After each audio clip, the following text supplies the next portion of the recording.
Oh no, thank you for having me. Yeah, so we're live right now, and so Vidal, you want to go? And then I already went. So Vidal, you want to go next?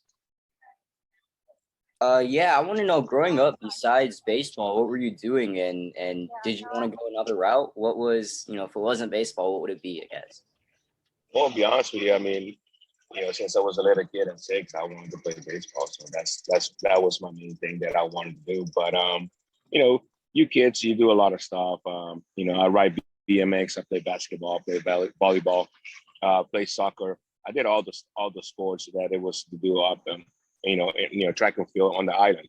So my main thing is you're getting older and you're trying to find a career, and I always wanted to work with planes. I wanted to work with I was trying to focus more in engineering. Yeah. And I think at 14 I went to a tryout, and the Braves like what I show up with, and we started talking since then. When you were 14? Yeah, when I was 14, yes. Wow, that's incredible. And I love the BMX throwback. I love BMX. I was a big BMX person. I love to watch the BMXers. I was so pumped up when I saw it in the Olympic. I mean, it'd been in the Olympic for a while already. So it was fun seeing it, and seeing one of the races from Dutch won it, so Netherlands. So it was fun for me. Wow, that's awesome. That's awesome. Tell us, so knowing that you wanted to be a professional baseball player since the age of 6, and then really actively pursuing it at 14, what was that like as a child, and what was your mindset and the process like for you at that age? Well, I think at 6, everybody just dream big as a little kid. I would just tell my mom, I just want to play on TV, because we were watching baseball on TV all the time. So, yeah. I just told my mom I want to play baseball on TV. But as older you get, like, you're growing and you're still playing, you go and select the team, you go play in different countries. You're trying to get your mindset as, maybe baseball, maybe not. But I got picked out of the crowd at 14, and, we started talking with the Braves, and we did a couple of tryouts, and at 16 I signed. Congrats. I know it's a little delayed, but I'm so excited to say congrats, because your story is incredible. Yeah. Oh, thank you. Yeah. So speaking of Atlanta Braves, that's where you started your career. I want to take us back through your process, and obviously from Carousel again. And what was it like when you got the first opportunity to start with the Braves, and how proud were your family and the rest of your family from the country when you got selected by the Braves? Well, I mean, it's a long story. I mean, when you sign at 16 years old, you're still a teenager, and you go into such a big country from a little small country, island. It's different. But you have to, if that's what you want to do, you have to make adjustments, and life is all about adjustments, and trying to perceive what you really want to do. And I had to make an adjustment, and I had to go through the minor league, go through all the struggles that everybody go through the minor league, and trying to be consistent. And I finally made it to the major league at age 19. And making it to the major league that early is a good thing, but still it's a bad thing, because it's such a young kid, right, and playing against such a older guys already that been there 4 or 5 years, that it's matures and they have their life already. You just starting yours, and just trying to be, trying to fit in, and trying to be as that person that they want you to be. So you have to grow very, very fast. Yeah, when you were 13, you were disturbing hotels, hitting home runs and hitting tennis courts, hitting the hotel up and up again. Can you talk about, obviously, the spotlight being on you from that early of an age, and being able to represent your people and make it out, and eventually, like you said, it was hard in the minor leagues, but you finally make it to the major leagues, use that platform for good. How did things change over the years from, that 13-year-old you to maybe? Well, to be honest with you, when they came to when they were scout at that game, I was not neither the guy that they came to watch. It was somebody else they came to watch, and they like what I did, and since then they start talking to me about it. But you know, it's life is always pressure. People put pressure on you, and then you put pressure on yourself to be successful and carry a big big pressure on your shoulder. But I think the way I look at it, my whole career, all I want to do is just go out there and have fun and trying to help my team win.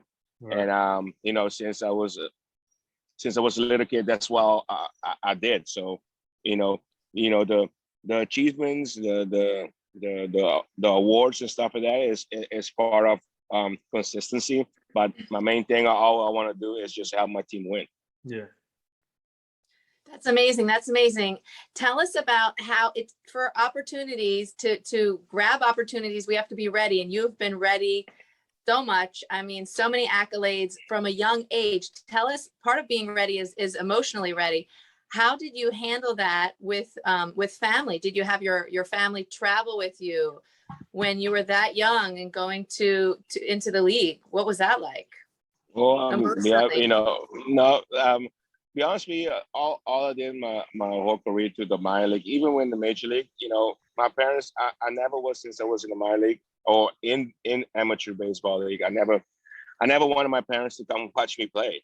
All they hear about it is what I did on the newspaper or what somebody come and tell me. So I never was like, I never wanted my family to be there. I never wanted my, because I wanted to just, have everything just, kind of go out there. You need support. My family support me my whole career, but I never wanted them to. I wanted to support me, not come and show into the game all the time. And I just want them to, just be there as my parents and as my family. So I never was like that kid that want my parents to be at the baseball game all the time. Obviously, they came to see me a bunch of times, but I was not that person that I'm looking forward for my parents to come see me play, because I might suck that day and I don't want it to be, I don't want it to be embarrassed in front of them. Oh, you're awesome though. You're awesome. That's interesting. Take us back when you got the call up from the Braves, and once you got the call up, what was that feeling like? Just starting your major league career, especially with the historic franchise like the Braves, and you play with a lot of great players like Jermaine Dye, and the pitching staff is unbelievable. Greg Maddux, Tom Glavine, John Smoltz. So what was it like once you got the call up and playing with the players I just mentioned? Well, I mean, to be honest with you, I didn't know I was gonna get called up that year. I started my season in high A, and we were just trying to win a championship there. Mm-hmm. And we had a great team, and ended up making an all-star game on the break. And I was in California and in Rancho Cucamonga, and my agent called me and told me, hey, they just moved you, they promote you to Double A. I'm like, oh man, wow. We're just trying to win a team, win a championship in A ball. But when I went to Double A, I was like, yeah, maybe it's time to move on. And went to Double A, I struggled at least for 2 weeks. I don't know, I couldn't buy a hit, and I was so mad to myself. I was like, I don't know why they called me up. I was doing so good down in A ball, but I sat down with the manager, and he was like, I know you're trying to do too much. I know you're trying to, show people that you deserve to be here. And, he was like, just take a walk, just let them, if they're not pitching you, just take a walk. And since then I went to 20 game hitting streak, and I end up, start doing good. And I don't know, probably when I broke my hitting streak, I remember this front office guy, Jose Martinez, that we used to have in the minor league, came to me and told me, hey, are you ready? I'm like, I'm ready for what? He said, you ready to go to AAA? I was like, okay, here we go. So I moved from there to AAA. And then when I went to AAA, I was on the hot streak already. So I was doing good in AAA. And all of a sudden they told me, Andruw, you need to play right field. I was like, no, I'm not a right fielder. I've been playing center field my whole career. And Yeah. it was like Bobby Cox wanted you to play right field. I was like, oh, okay. So, move to right field. First ball go over my head, and I'm pissed. No. I'm pissed. I'm mad. I'm like, why? I told you guys I'm not right fielder. Then like day later, they call me and say, pack your stuff. You're going to the major league. You're meeting the team in Philadelphia. So I'm like, oh crap. So I kept it quiet. Back then I didn't have no cell phone to call my parents or nothing. I got to the stadium, and the manager congrats me, the trainer, the players congrats me, and I went to Philadelphia, and I show up in Philadelphia in short and t-shirts, and and everybody's looking at me like, who the hell is this kid think he is? But I was like, that's all I had. You guys caught me on a bad trip. We were on the road somewhere, and in AAA, you go to the stadium in shorts and t-shirts. In Major League, you go in slacks and a nice dress shirt. So I walk in, everybody's looking at me like, what the hell you think you are? But I did not play that first day. I played the next day, and since everything went, everything was history. Wow. I almost forgot Chipper Jones in there too. So yeah. Yeah. Go ahead, Vedant. Yeah, I was saying in 1996, of course, you're new to the major leagues, but you have a great year. I mean, for a 19-year-old, you can only imagine how special that must have been. Was there ever a sense of I made it? Not at all, to be honest with you, because I got called up, and when I call up, we look at the roster that we had in the major league. It was stacked with outfielders, but like half of them was hurt. And Bobby was like, "Hey, I'm gonna let you play against some lefties, and then maybe play against some right-handers here and there." I probably had, I don't know, probably maybe 80, 100 at bat, maybe, I don't remember, but I didn't. It was different. They know what kind of player you are, and they were trying not to make you explode that fast. But Bobby knew that we were gonna play. We were going to the playoff, and he knew that our chances of playing against, like Yankees or the teams that's gonna have a lot of lefties, and the Braves then was very dominated. Left-hander batters. Right. They wanted some more righties in the lineup. So he took a chance with me, and like I say, this life is all about when they give you a chance, you got to take advantage of it. And when you take advantage of it, try not to let it go, because you might not get that chance again. I think when I got the opportunity, I took advantage of the opportunity that the Braves and Bobby gave me to go out there and perform on a high level in such a prime time situation that is the World Series, and I did what I did. Andruw, when you traded in that T-shirt that you mentioned for the Major League apparel, it must have felt so empowering. How did that feel? Putting on that uniform and representing.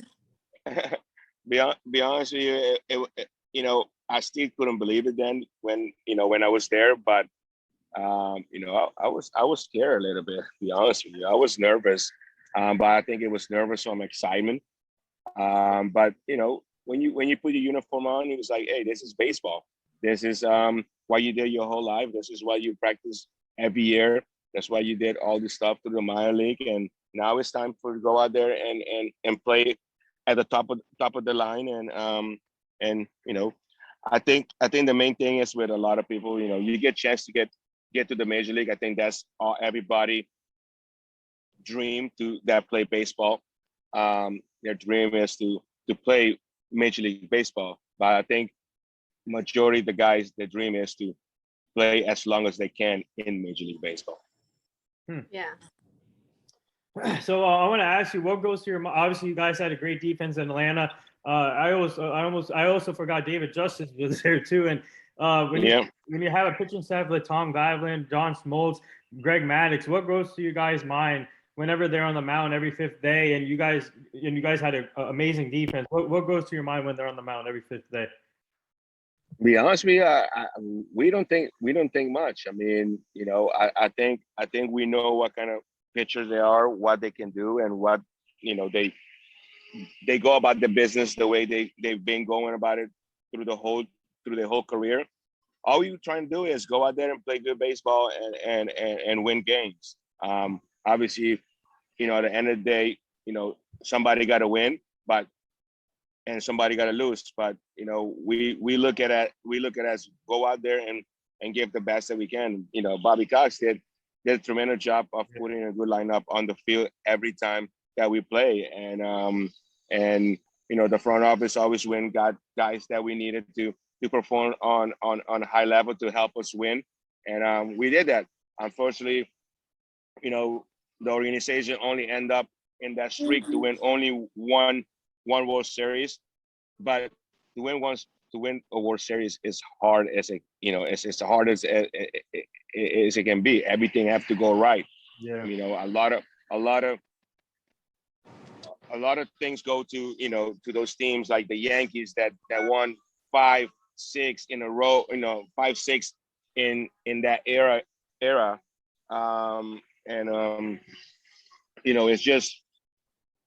It's just tough. I mean, there you see how great team the Yankees had through those years, and we had great teams too. But we only end up with one World Series.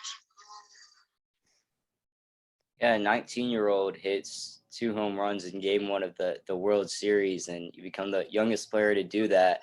How special is that, just to be able to put yourself in history like that? And again, only at 19 years old, you're at the biggest stage that it doesn't get much better than that.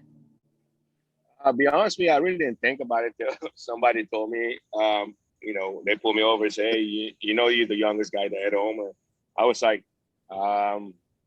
thank you. I didn't know. I didn't know, I hear about the history of, Mickey Mantle and all these guys. But I didn't know much about the history of the World Series and stuff like that.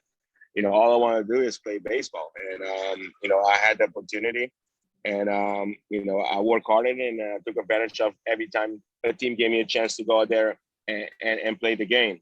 Now it's different. You look at so many kids, young kids that is given the opportunity to play in the World Series. Like, I think like Correa, Soto, even Acuna had a chance to get in the World Series, and there's so many young guys coming up through organization now that have opportunity to do it. But it's still tough because how those numbers always there to break. Andruw, you've got the 10 Golden Glove Awards. You've got this consistency, this commitment.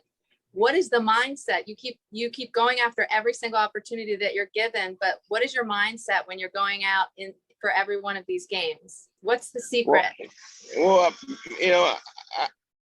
I think when they gave me the full-time job to play the center field, all I want to do is I told myself, just be the best that you can be at that position. I think I took a lot of pride into my defense, and you can see it pay off. But I wanted to be the best. I didn't care who was out there. I know there was a lot of guys in the league that was good center fielders too, like Jim Atkins, Ken Griffey, Beltran. You name it. It's a lot of guys in the league that was good. But I told myself, you just have to be the best one out there, and I work hard at it. I study it, and it pay off. It definitely did. Yeah, for sure. 10 Gold Gloves is amazing. The best. You became the best. It's a rarity now. It's a rarity now seeing players go for 10 Gold Gloves. That's amazing, Andruw. That's incredible. We're all soaking up your energy right now. The best. All right, thank you. Thank you. Yeah, so this is a 2-part question. Obviously, you played a lot with a lot of great franchises, but after the Braves, you got to go to the Dodgers, another historic franchise, and you got to play with your teammate Greg Maddux again. You played with Kershaw. You played with Matt Kemp, Andre Ethier. What was that like playing in the city of LA and another historic franchise? And was it a package deal with you and Greg Maddux going to LA or? No, not at all. I think Maddox came after. They trade for him after that. I went there because I think they gave me the chance to I was a free agent. I got a chance to sign with them.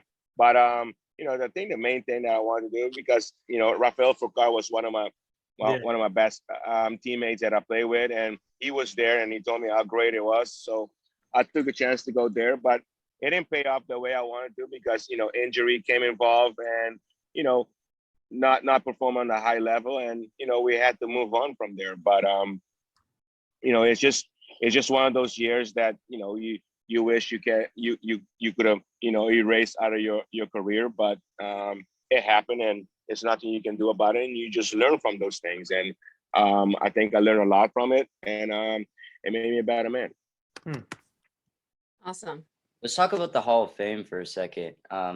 This close. It's coming up pretty soon. How special will that be when that day comes? Because it likely will. Yes. Yeah. Well, I don't know. I think I don't know what to say about it yet.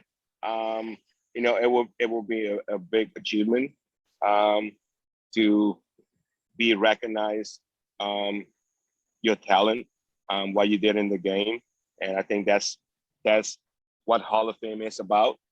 But till that day come up, if it happened, it happened. If it not, I know my peers, the teams that I play with, they know what I brought every day to the stadium, and we just left like that. And I look around and I'm friend with a lot of guys that deserve to be in the Hall of Fame too, and they haven't get the call yet. So I'm just patient, hang in there, and if it happened, I will be a great honor, achievement to be there.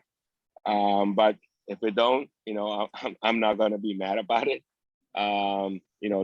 Life continue, and it's just it's other parts that you can work on to help other people.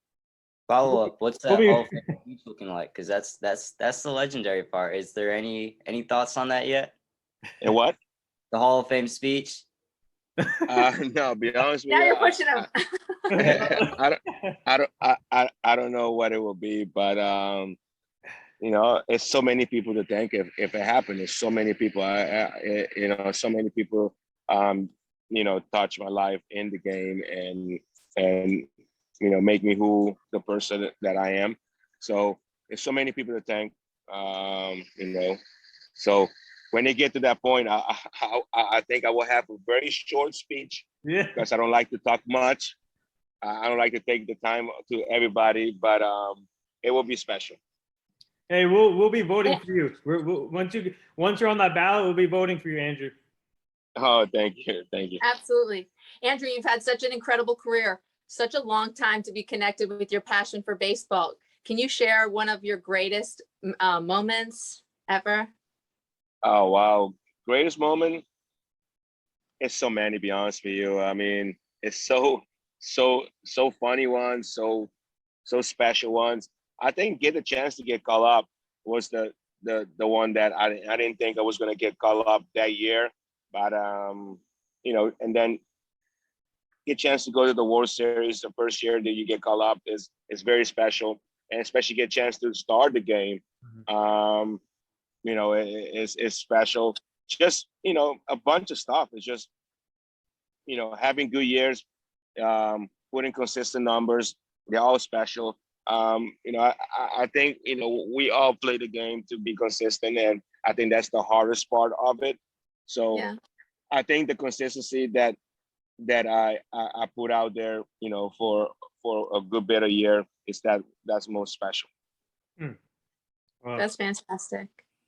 So obviously you play with the White Sox and the Rangers, but I want to get to the Yankees career because that's my favorite team. And obviously 2 years off from the World Series in '09. But I want to ask you, take me to that process. Did you have any other offers? But what made you choose the Yankees? And coming into the Yankees, what was it like wearing pinstripes, playing in the new Yankee Stadium, playing with Alex Rodriguez, Derek Jeter, Curtis Granderson, Brett Garner, CC Sabathia, AJ? I can go down the list, but Yeah. what was it like playing in the Bronx? Well, it was awesome. I had a great time. I mean, you know, I wish we could have make it to the World Series. We were very close. I think we got beat up twice back-to-back year against Detroit. Yeah. I wish we could have passed that step, because we most definitely would have been in the World Series and probably win it. You know, my agent called me, and after I was done with the White Sox, he asked me and say, hey, the Yankees are interested in having you. So I was like, wow, anybody you look around, everybody would love to play with the Yankees one time, because how memory and legends that played there put the uniform of the pinstripe. So it was a no-brainer to accept the offer to go there, and I love playing the Yankees. I love playing that stadium. I mean, it's a great hitting park. Yep. Obviously since I was 19, I was playing in New York and on a high stage. So it always was, it's always was a big memory playing there. So it was no brainer to go there and help the team win. And what was it like playing with a guy like Derek Jeter, because he's in this year's Hall of Fame ballot? What was it like playing with him as a teammate, Derek Jeter? Well, I mean, be honest with you, his name speaks for himself. First class person, a winner, a good friend. We become very good friends since I rejoined. We were friends from far, as playing all the teams and stuff like that. But when I play on the Yankees, we become very, very good friends. And it's just Derek Jeter. I mean, he's one of a kind. All the achievements that he made, and it's just special guy, very special guy, very, very humble, down to earth, very respectable guy. I see why people love him so much. Yeah, you led the National League in 2000 with at-bats. You had 656 of them. I'm curious, do you get nervous every time you step up still? Is there a certain, or is it just calm every single time?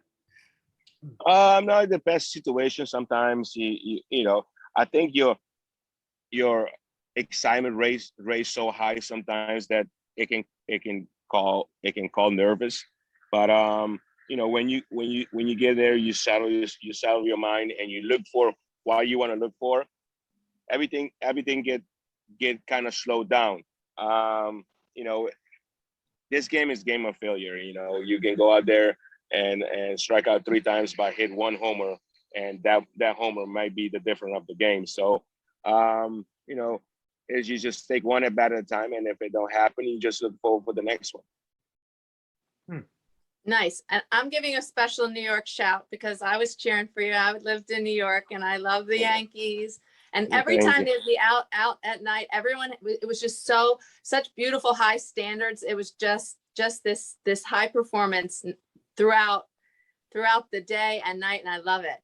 Tell us, what advice would you give for the youth, as far as kids that are playing at a young age? What advice do you have for them? Well, I think, first of all, just make sure you get your education. Go finish your school. Go, if you get an opportunity, finish your college, get a degree, because after baseball, it can be helpful after that. So get your degree. Go out there and have fun. Enjoy the game. You're probably playing a game that a lot of people probably would love to play, and they probably don't get a chance to play it. So go out there, enjoy it, respect the game, respect each other, and be humble about the game. Great advice. Yeah. So now switching gears, not only you played in the in obviously the major, you played in the Japan League. So take us to that experience. You what was that like? And you played on, I think you played on the same team as Tanaka did. And what was it? How different was the game in Japan than in the United States? Well, the game, baseball is never going to change. Baseball will be the same thing in Russia or in anywhere where it's playing baseball. Level wise, will go up and down, but baseball is going to be baseball. I love it here in Japan. I end up playing 2 years there, right after the Yankees. The scout called me and I sat down with the owner, and they were like, we're looking for some power. And, obviously I end up hitting, I think 14, 16 home runs in the Yankees back-to-back year. And not playing every day. So my thing is, I took a chance to go there because I wanted to see if I can still play every day. And they gave me the opportunity, and I ended up taking advantage of it. I had a great year there. Ended up winning the Japanese series over there with Tanaka. Yeah. I had a great time. I enjoy it. I mean, fan base wise was amazing. They cheer all the way to the last out. It was great. I had a great time. Yeah. So speaking of Tanaka, oh sorry. Go ahead. Yeah, sorry. Speaking of Tanaka, real quick, because he also played for the Yankees, and when did you start realizing that he can be a star in the majors, and obviously coming back to Japan and pitching in the Olympics? I think that year. I think the year before or 2 years before, Darvish was in that league, and Darvish took over, and made the change to America. So Darvish kind of made the impact for those guys, for the Tanaka to make that the change to go there. But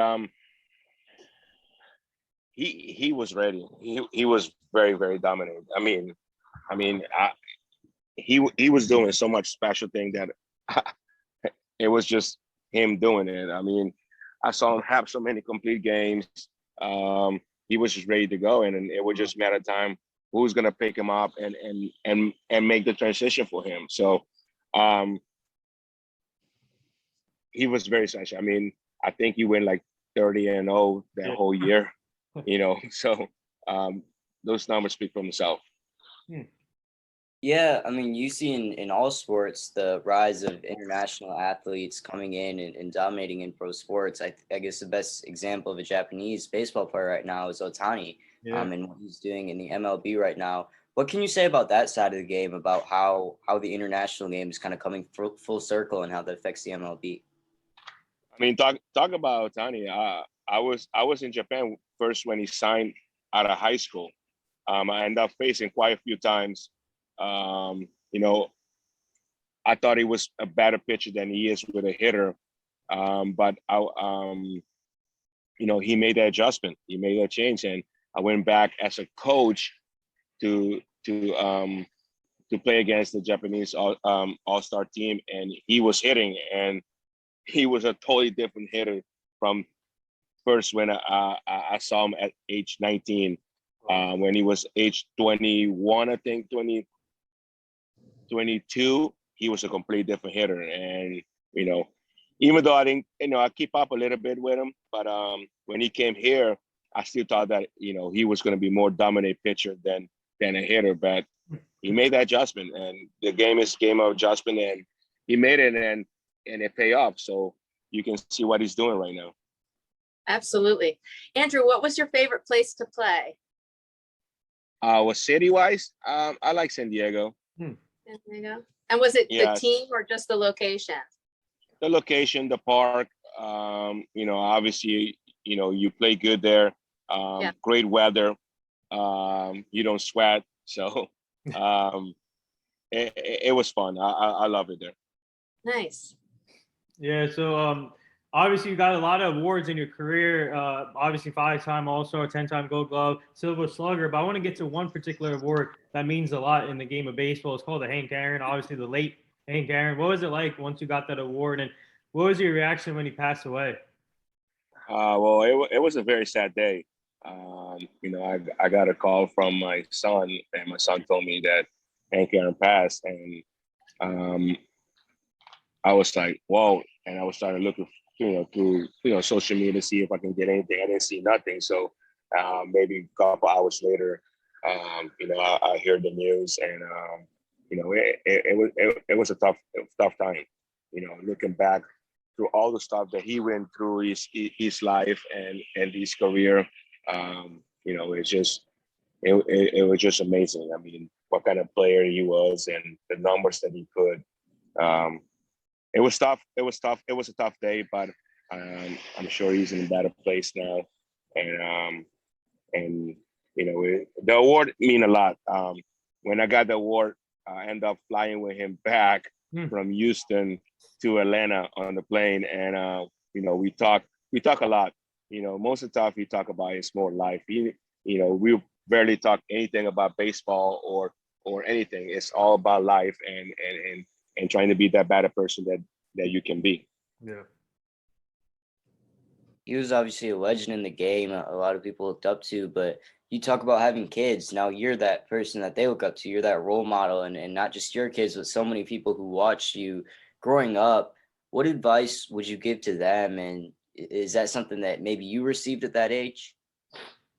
You know what? I think everybody look at role model as the person how you play about the game, but I think a role model is what the person do all around.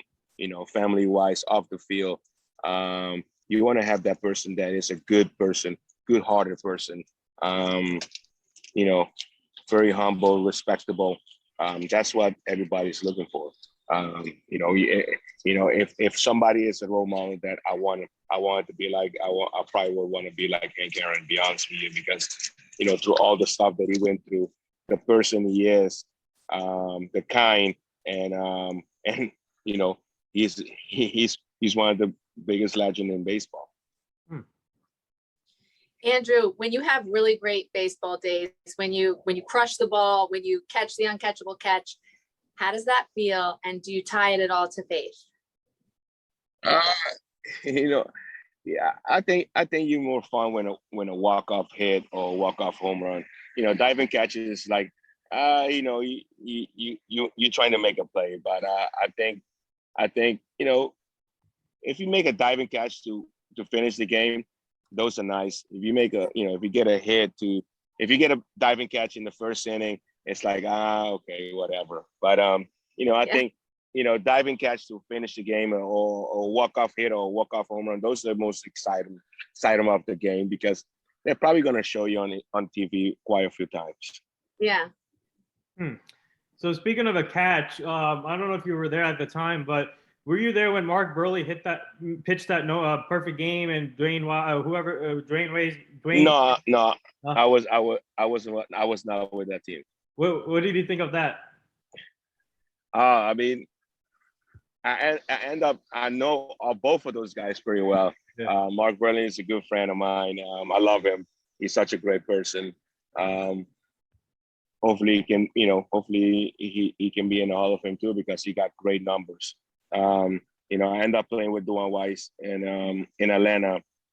He was part of the Braves organization too, and I played with him in the Yankees too. Yeah. So it go all around. But those was great plays. I mean, hey, for save a home to save a no hitter, those are great plays. Yeah, so now let's get to your son because your son plays baseball too, Drew Drones. Does he play with CC's son too, Carson? Yeah, they're on the same team on the travel ball team. They play the travel ball team out of Florida. He just transferred this year to that team, and I think CC Kid did the same thing. Great team. It's just kids go out there and have fun and trying to beat themselves. I know sometimes when your dad used to play professional baseball, people expect a lot of stuff of you. So Those kids they both got great head on their shoulder. They go about their business. They love the game, and that's all you want. Just go out there and have fun and enjoy the game, and the rest is history.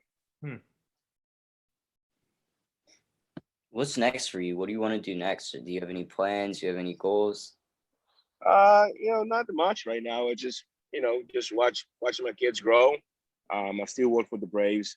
I still do some minor league stuff. I go down to minor league and talk with the kids. And spring training, I go talk with be around the team and work some outfield stuff and talk about the game with the kids. And that's about it.